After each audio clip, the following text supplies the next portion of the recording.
Hello, Kinder Carrots. It's Mrs. Mowat, of course, and I'm here with my trusty net at my pond, as you can see. And what I noticed in the pond is that there's quite a few tadpoles. Have you ever seen tadpoles? Tadpoles are the little baby frogs that live in ponds. So what I thought would be fun is if I could catch some and put them in a container. Emma can show you the container. I've got some pond water in there, and you know what's funny is I just dipped my container in to get some pond water, and I just with doing that I caught a little tiny tadpole. If you can see him swimming around there. So let's see if we can catch some more, and then I thought it would be fun if we could watch them develop over time. And tadpoles, they start off, the frogs lay eggs, and then when the eggs hatch, they hatch into the little tadpoles. And then the little tadpoles grow back legs, and then their tails start to shrink, and then they get their front legs and they become frogs. It's pretty cool. I caught one! There it is!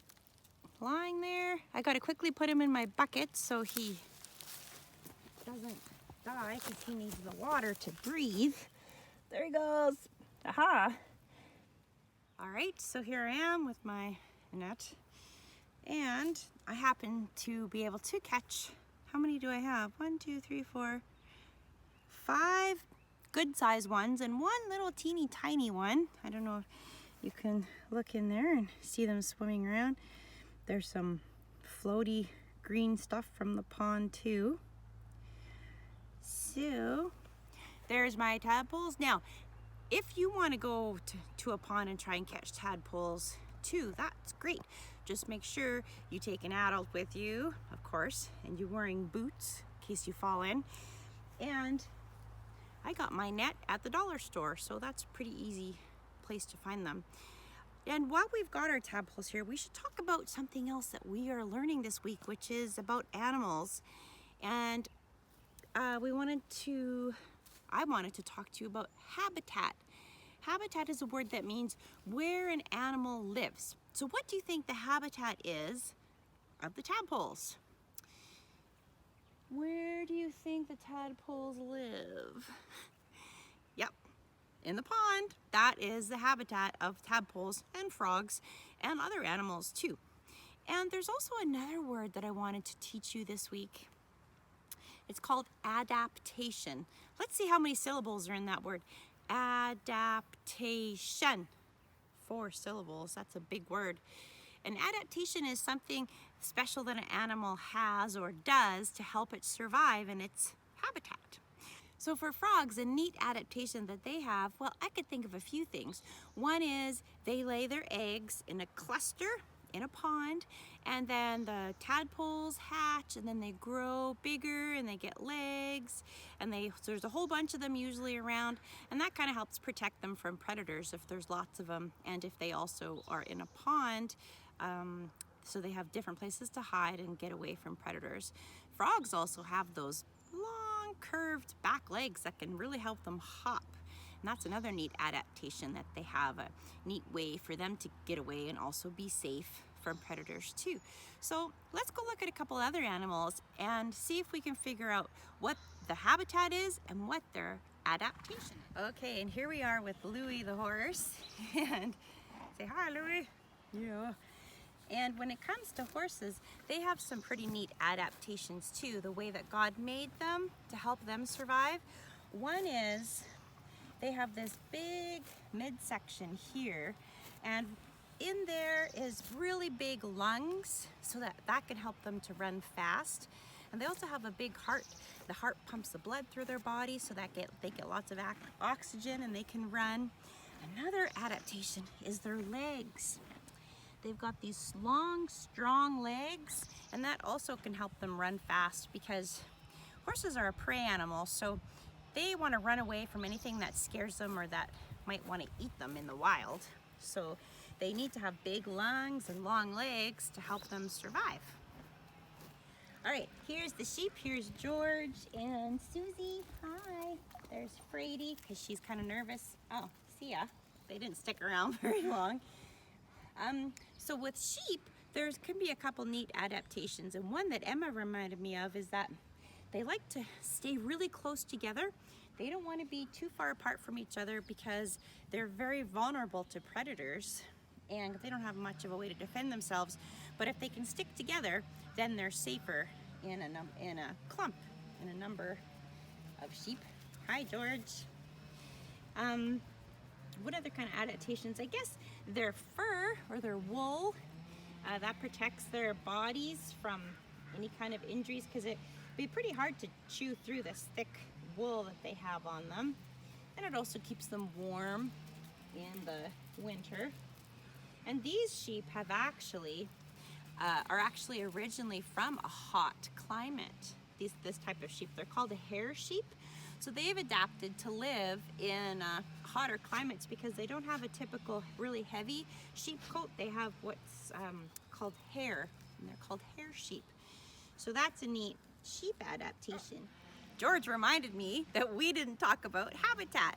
So a habitat, of course, is where the sheep live. So, of course, these sheep, their habitat is here on our farm. And they eat grass, and they drink water, and they don't really need a lot of stuff to survive, just a shelter. Remember what animals need to survive? Shelter, food, space, and water, and they have all those things. And the horses have habitat too, very similar to the sheep.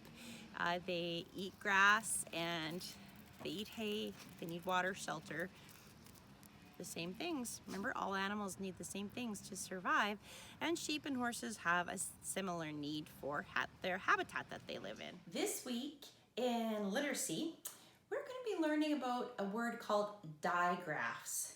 That's just a fancy word for two letters that go together, but they say one sound.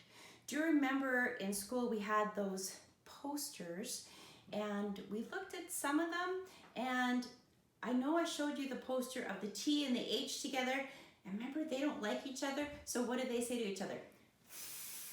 They stick out their tongue and they say, that's what they say to each other. And then we've got SH, and SH, they're always telling everybody to be quiet, so they say, shh. So those are the two digraph sounds you're going to learn this week. I've got it up here. Here's the word digraphs. TH says th, and SH says sh. And there's C and K. Together they say k. But we're not going to learn that one this week. We're going to stick to TH and SH. And along with that, two new sight words that just so happen to have a TH and SH in them.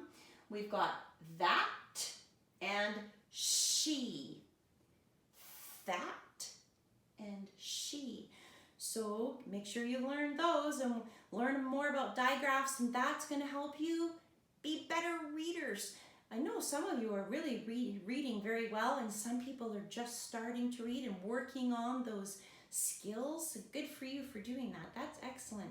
Bible, we're still studying about Joseph, and we're going to look about the next part of the journey. After his brothers throw him in the pit, he gets brought out and sold to some people, and we're going to find out what happens after that. And we already talked about science with the tadpoles and the habitat and adaptations. Oh, I know what else I want to tell you. Also in literacy, we're going to start learning about nursery rhymes. Have you ever heard of the nursery rhyme? Humpty Dumpty sat on a wall, Humpty Dumpty had a great fall. All the king's horses and all the king's men couldn't put Humpty together again. Those kind of things, or Ba Ba Black Sheep, or Hey Diddle Diddle, the cat and the fiddle. Have you heard of any of those? Some people have. Those are called nursery rhymes, and they're just little rhymes that tell kind of funny little stories, and we're going to look at some of those this week and talk about them, put the stories in order, and do some crafts with that. So that should be fun. And some of you, I'm so excited, it was announced that some of you will be coming back to school. Not this week, but the next week. And if your parents have decided that you're going to do that, that is so great, and that's really exciting. I'll be so happy to see you. But if your parents have decided that you need to stay home just because they want to make sure you're extra safe, that's fine too. Don't feel bad. We'll miss you, but those things are things that decisions that can be tricky, but that parents need to make. Anyway, whatever we do, some of us will be back in school and we'll be safe and happy and having fun, and some people will be at home and safe and happy and having fun there. All right, have a great week and take care.